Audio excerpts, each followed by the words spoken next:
Hello, warmly welcome in Munich at Schwere Reiter. We are in the festival Democracy 2.0 and it is framed by the Chorus project in international collaboration between Abstract Theater, Theater am Land, Pathos Munich and Mykica Skopje. I warmly welcome you. We deal since 2018 with the old ancient trilogy from Aeschylus' Oresteia. And I'm very proud to announce now the lecture of Jasmina Vasileva. Jasmina is actress and graduated at the Faculty of Dramatic Arts in Skopje. She is working as a member at Dramatski Theater Skopje, and she is also part of independent performative projects at the Youth Cultural Center in Skopje. She worked, for instance, in events such as Rediscovering the Path of the Culture for the Festival of Contemporary Arts AXCO in Bitola and for many more. She studied cultural studies and her master thesis was titled Protest and Performance: The Connection Between Political Protests and Performative Activities. She's also very engaged in the women rights activists and is collaborator of the independent informal initiative Fight Like a Woman. We work together for the Chorus project since 2019. The Chorus in Oresteia Quarter was starting from one of the main points of the Chorus project, the citizen as a performer. But let's jump into the lecture now. We are very glad to have Jasmina's lecture in our festival. Enjoy.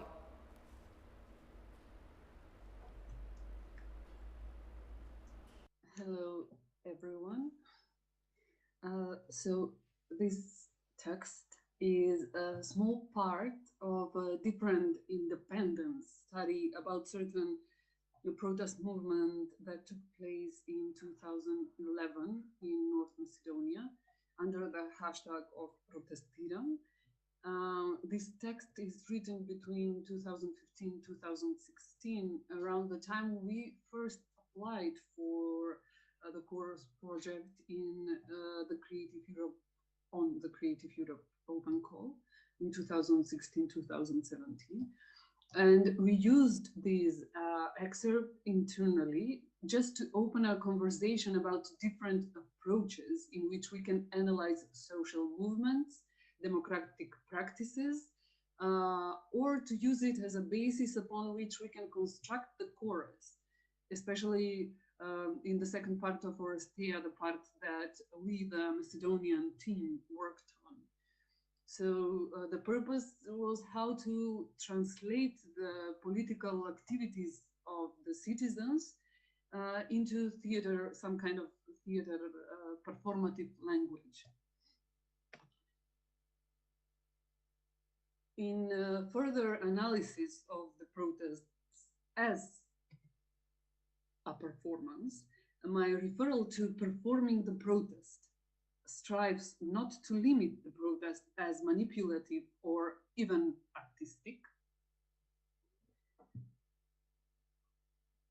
but to redirect the focus of research on how social performances are aware of others being aware of our actions. For greater clarity, the analysis of the protests on the continuum from as performance to is performance are divided into three groups of elements.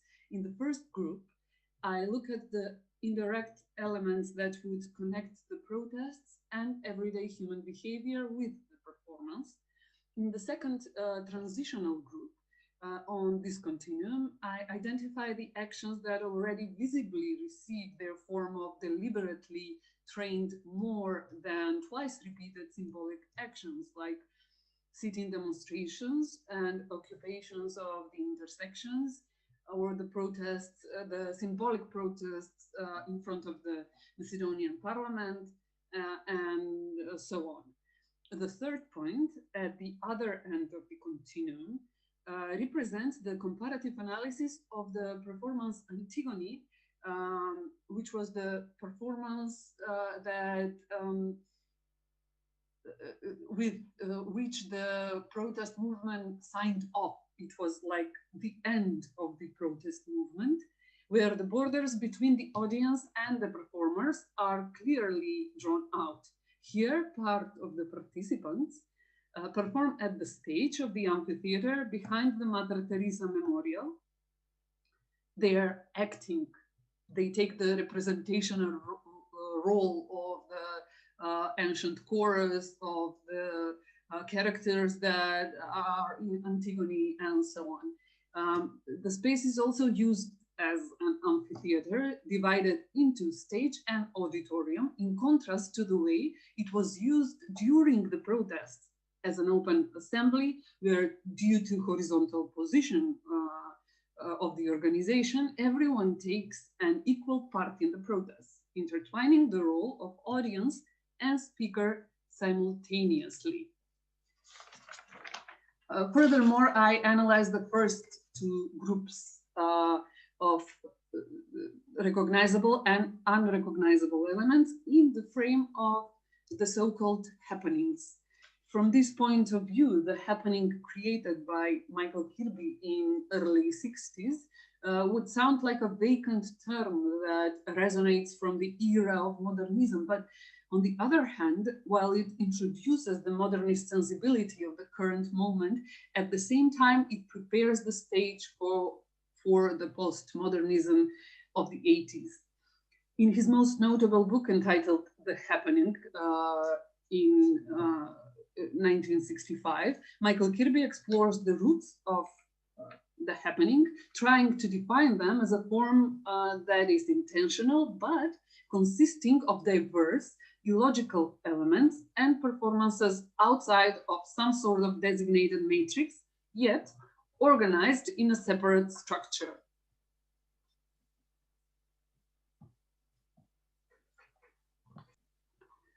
The happening is considered as one of the most important factors that changed the performance in the 20th century. Finding the elements out of the matrix would mean not following the Aristotelian rule of, for unity between place, time, and characters. On the other hand, the so-called separate structure refers to a structure in which it is not necessary to transfer some information from one part to another. With this, the internal elements can move freely without being aware of the loss of information. Each aspect of the performance changes under the direct influence of the happening. The texts lose their relevance, the performances are created collectively, the physical connection between the audience and the performers changes in many ways and becomes an integral part of the performance, exploring the audience participation rather than treating the audience as a passive spectator using ambiental spaces rather than a classical theater black box space, subsequently using several different places for the same performance. The happenings perhaps are only part of the history today, but the innovations they have introduced in the narrative and acting theater are still applicable and appropriate framework for analyzing all kinds of contemporary performance forms. The innovations that they bring about the space, the participants, and the audience give us the opportunity to analyze any event where people gather, organized for some kind of cause within the framework of the performance.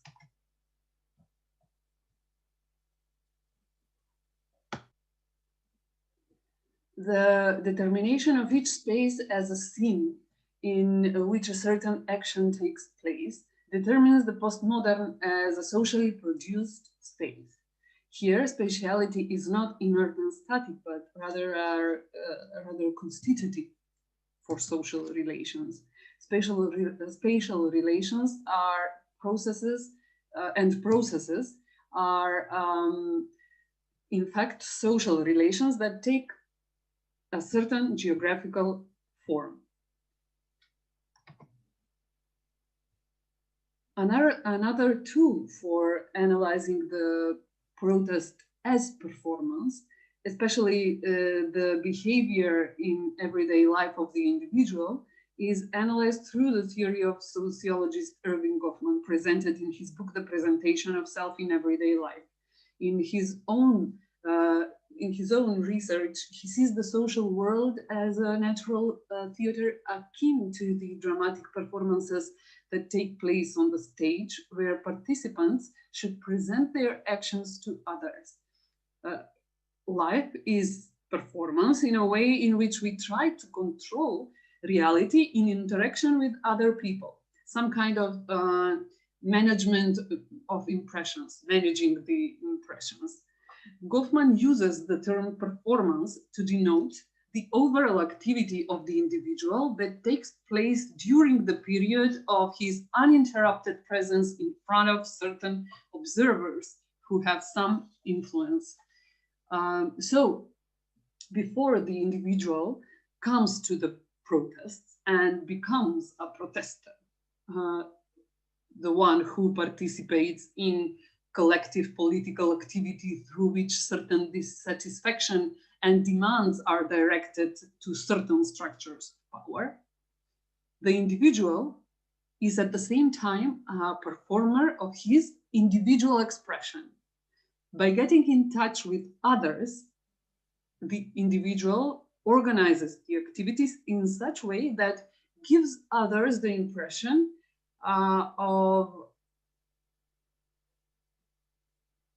him, her, challenging the others, or something like that. So I will allow to speak in the first person for this part, because I was a direct participant in these protests. So before I go to the protests, at the same time I play my role in relation to my gender, patriarchal social expectations from me on how I should behave, I dress, I think, I live, the class role, the role of someone who opposes all these, for example, so my manners and so on. So to play all these roles, I use some kind of standard expressive repertoire, which over time I unconsciously insert in my performance.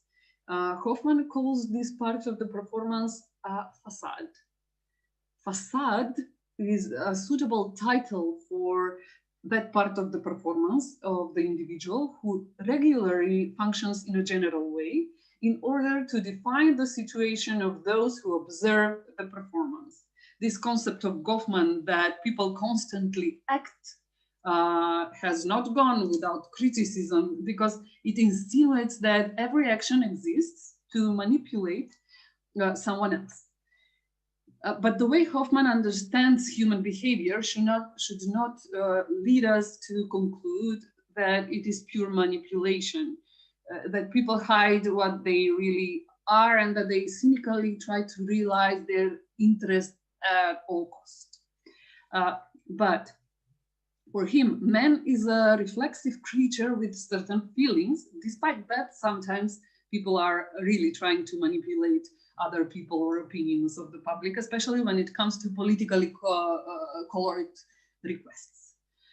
He stresses that reality is not something out there, but something that the individual is constructing while linking infinitely many sensory data with their possibilities.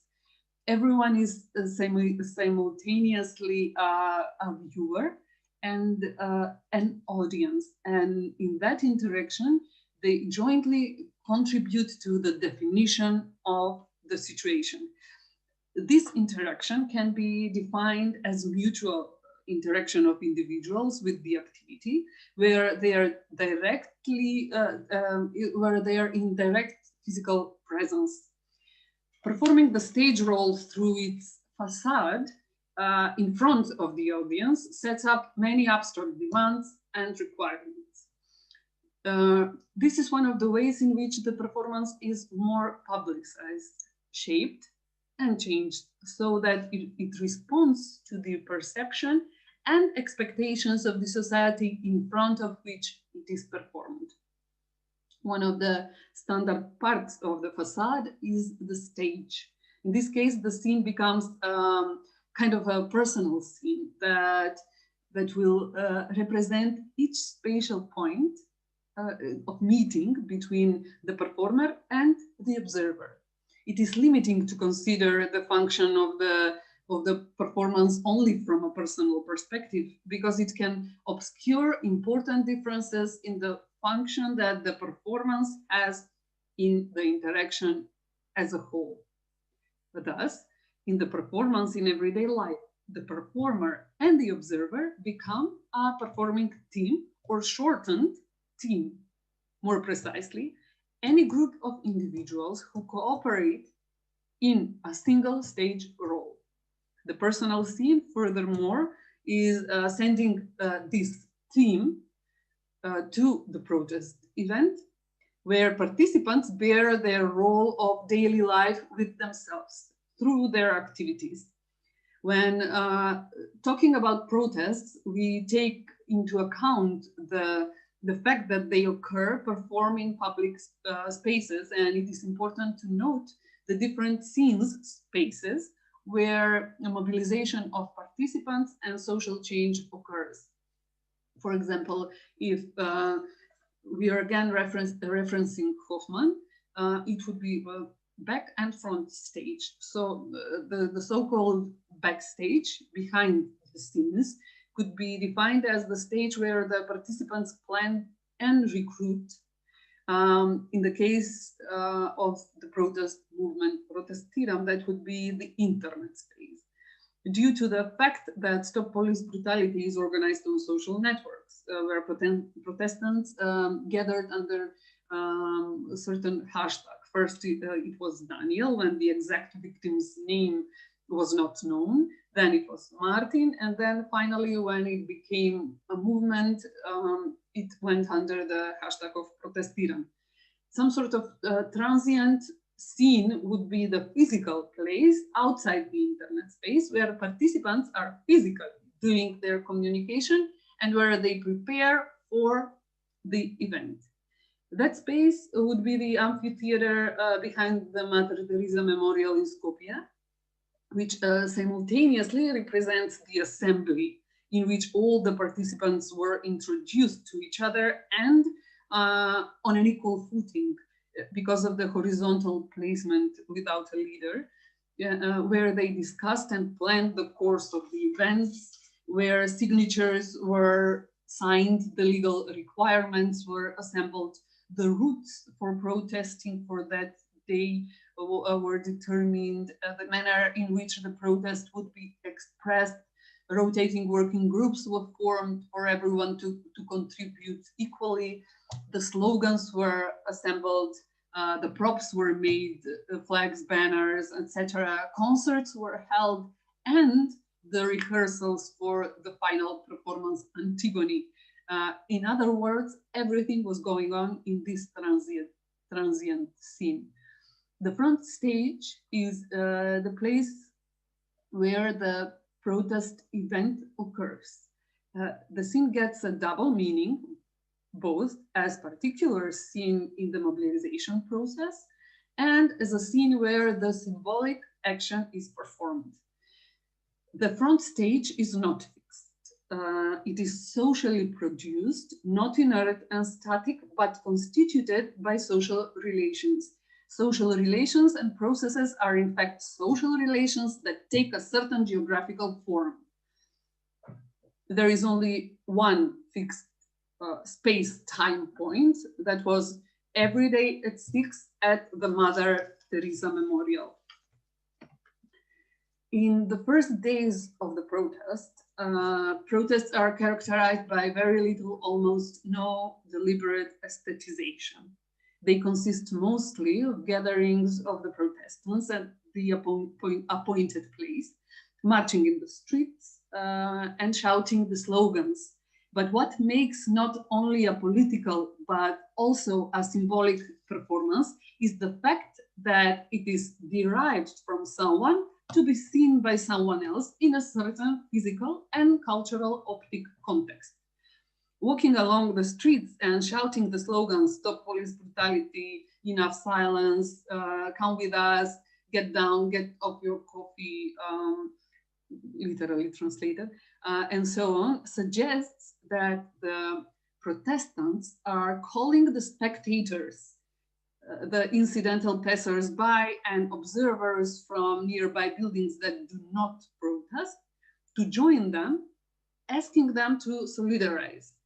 Protestants, as performers of the protest, were mainly trying not to be anyone or anything other than themselves, nor did they pretend to be in another time and space different from that of the viewer.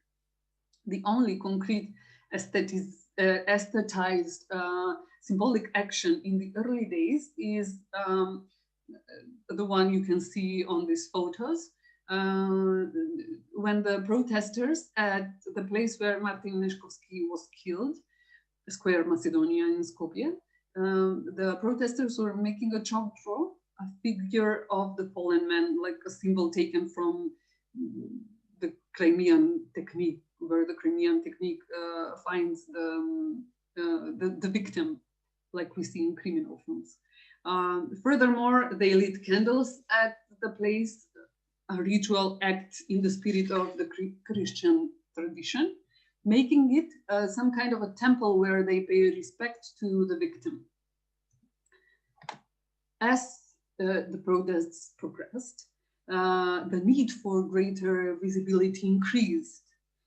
Ripping up protest events as performance underscores the need for aesthetic fusion in the symbolic nature of the collective action, only to attract the attention of the observer and cause emotional echoes to change the human perception of a particular problem. The reconciliation of various human thoughts and feelings with the expression of complaints and requests through protest performance confirms the cultural significance when power defines the situation and the means by which social problems will be addressed. So besides the usual walk in the streets, wearing banners and whistles and props and shouting slogans, the protesters turned to occupying the intersections by sitting, passive sitting demonstration characteristic of pacifist demonstrations like those of Gandhi. The occupation of the intersections is intended to directly intrude and shake the daily routines of other citizens who need to hear what the reason for the protest is, not only as mute observers, but directly to be drawn down and eventually to become active protesters. A further step in the aesthetization of the protests are the three performances that are played before the Assembly of the Republic of Macedonia. The first one is entitled Let's Hug the Assembly, Let's Hug the Parliament, where the protesters got hand in hand surround the Parliament of Republic of Macedonia. The aim is to put pressure on the MPs to speedily and more effectively solve the problem and fulfill the protest requests. At this stage of the protests, the slogans no longer apply only to the audience, the passers-by and monitors that need to join, but also the officials who need to make the change. The second performance is kind of an upgrade to the sitting demonstrations, but now the Protestants sit on the street in front of the parliament and hold props in their hands, a piece of cardboard drawn as a piece of jigsaw puzzle. On a certain sign, all participants simultaneously raise the cardboard images in the form of a shield and create a huge image of the emblem of the protest movement, Stop Police Brutality, a sign of a prohibition, crossed silhouette of a policeman who claps with a truncheon. The third performance, in the third performance, the protestants lie on the pavement in front of the Parliament of the Republic of Macedonia. They lie down on the street with black plastic bags on their heads, arranged one next to the other. They draw each other's bodies with chalk on the pavement, multiplying it as many times as there are participants. Anyone can become potential victim. Any place can become a crime scene. That is the symbol of this performance. Performers do not represent any characters in any standard theatrical sense. There are no visible plots, dramatic actions. The audience contractor axis is not fixed. But although not playing other characters with certain props and costume accessories, they symbolize someone or something. Following the Kirby continuation from non-acting to acting, this is the moment when the performer enters the so-called symbolized matrix.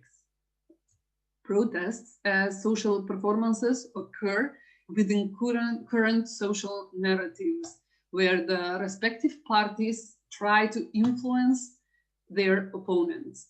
The observer, viewer, spectator, the one to whom protest requests are addressed, is not treated as a voyeur or a safe witness of the event. Protesters lure, attack, and provoke him to become an integral part of their performing act, as a participant in the protest or as someone who will respond to requests, a call for action. On this slide, I won't go into a description about the direct identical moments with the performance because they're very obvious. So it is something that we can all see and understand. The contemporary way of protesting and organizing the protest divides its interconnected relationship between aesthetics and politics in two ways, live and online. Contemporary space is a hyperspace that is characterized by the inability of the subject to locate himself physically, spatially in the world. It is also a congenital variable of the subject in a direct relationship with the physical environment. Before the social media era, there are many examples of tactical use of structured behavior in favor of the so-called events of civil disobedience. For example, Gandhi's peaceful sit-in demonstrations, the refusal of Rosa Parks to act according to the rules of segregation, etc. But contemporary protests strongly rely on the symbolic elements and uses of the body to communicate with the demands, to expand the prostration areas through physical boundaries and languages. Anchored in the society of the spectacle, the Protestants put into practice a variety of communicative styles and techniques of mobilization that involve the strategic use of non-linguistic embodied actions as attitudes statements. This replication of protest performance does not occur exclusively in synchronized time spaces. While the aforementioned protests took place on the spot, in public spaces where people met, they also traveled and the opportunity to join supporters from various parts of the world remained open. In addition, people who tracked the information via YouTube videos or this Facebook shared demonstration, they contributed to the proliferation of online protests. Activities mean, all these online activities mean some kind of digital repetition of what, for example, the sound of pots and pans achieved in the street, achieved in street protests. These digital assets make the protest remarkable and give them the opportunity to be easily monitored. Physical and digital are intertwined and feed from one another. Modern protests occurring in many places are causing scientists to rethink their perception of embodiment outside the biological body, as well as their insights on the site, the performance complicating previous understanding of site specificity.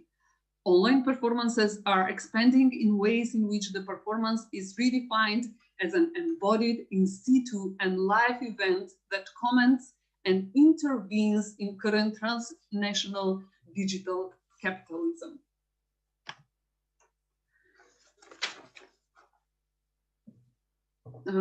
Every step that I just described, from as to is, from non-acting to acting, from online to live, we tried to incorporate while we rewrote the chorus in the second part of Oresteia.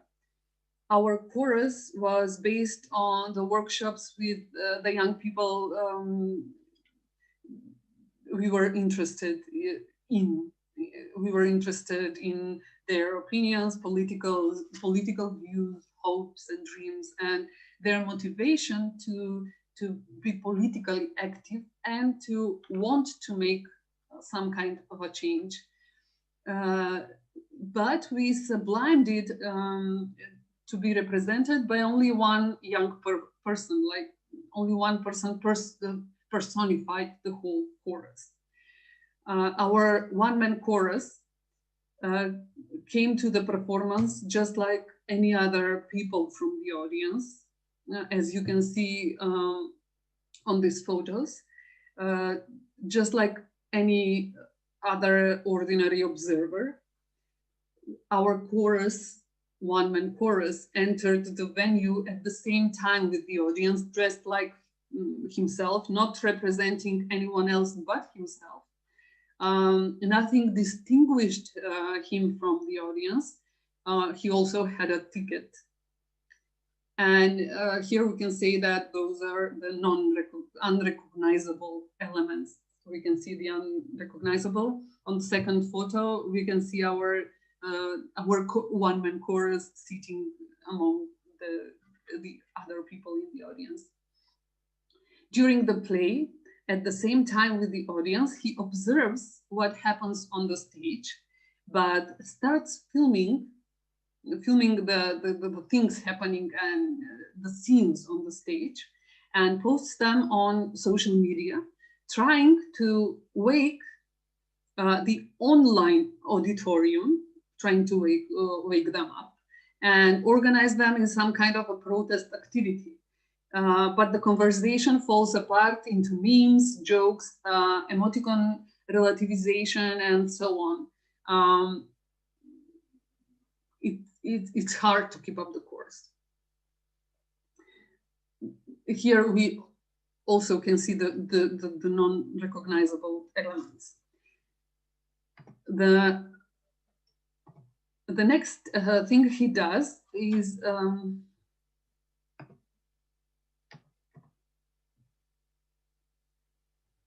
so this was when he goes online, and how the chat and the comments go.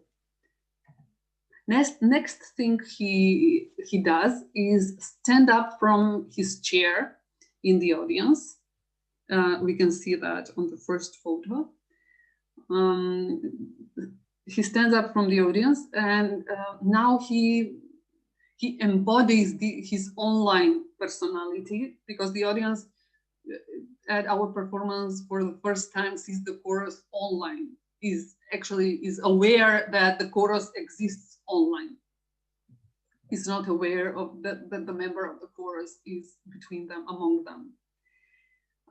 He embodies the online personality, transferring him live in front of them. He addresses the audience on the spot, enters the stage, and from there he tries to persuade them to act, all of them together.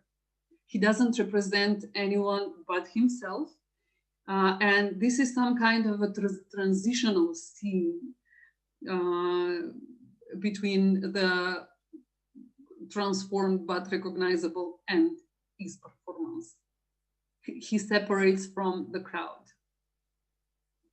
Next, he enters the symbolized matrix. Next, he enters the Oresteia world by stopping Orestes and trying to persuade him not to continue with the killings, taking on the role of the chorus, speaking in ancient drama language, speaking in verse, and for the first time, our chorus speaks in verse in other language. Previously speaks like a common everyday language or the internet language when it is online.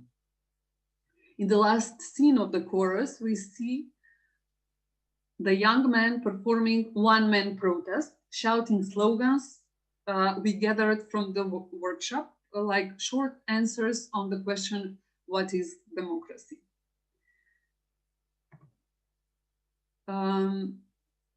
The whole idea behind this course was a research how to motivate people to act politically, to believe that change is possible, how we can gather all those atomized personal battles into a bigger social movement together. At the end of the performance, we locked the audience in the venue, and we projected on the silver screen a direction how they can find their way out. They need to find the envelope on their chair, which has a piece of a jigsaw puzzle. A puzzle, they need to assemble all the puzzles together. And when they finally successfully assemble the puzzle, we unlock them. So on the answer, the conclusion from all the short answers we got on the question, what is democracy? The conclusion would be that democracy cannot dwell in a system where there are no fundamental postulates of law enforcement, which enables limitless power to the ruling class. The people must fight to regain those postulates or to join them. As long as we take no responsibility, we will establish no democracy. Moreover, we cannot discuss democracy in 21st century Europe when whole territories that geographically belong to Europe are not part of the Union, adding the fact that the neoliberal logic of ruling in the Union itself persistently deepens the social discrepancy. Finally, it really doesn't matter whether Orestes slaughters Clytemnestra, because regardless of the result, a new law will be devised to protect the interests of the ruling class, as it will be later done in Oresteia. So now enjoy the next thing on the program, and I think it is the digital version of Oresteia, Една четвъртина. Thank you for your attention.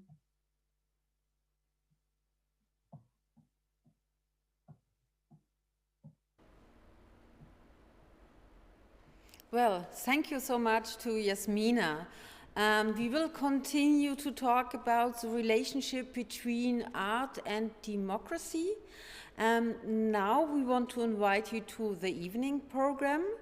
We show you at 8 Oresteia Quarter from Mykica in Skopje. It's a digital version.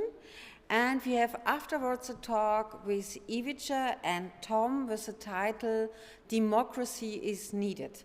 Get your tickets now, and we see you soon again at 8.